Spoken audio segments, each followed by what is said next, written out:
தலைப்புச் செய்திகள். ராணிப்பேட்டை மாவட்டம் முத்துக்கடை ரயில்வே ஸ்டேஷன் 4 வழிச்சாலையில் இளநீர் கடை அருகே இளநீர் கடை உரிமையாளர் ஏழுமலை தலைமையில் தேமுதிக நிறுவனர் கேப்டன் விஜயகாந்த் அவர்களின் 73வது பிறந்தநாள் முன்னிட்டு 250க்கும் மேற்பட்ட பொதுமக்களுக்கு தன்னுடைய சொந்த செலவில் அன்னதானம் வழங்கினார்கள்.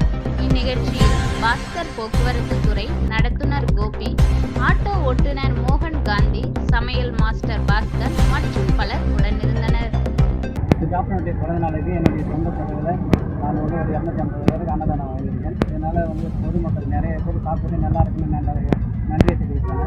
என்னுடைய சொந்த செலவில் கேப்டன் இருந்து எப்படி அந்த வருமானத்திற்கு பயன்படுத்தினாரோ, கேப்டன் இருந்தாலும் என்னுடைய மனசுக்கு அளவில் நான் கேப்டனுடைய அந்த வழியை கடைபிடிக்கிறேன். பிறந்த நாள் அன்னதானம்.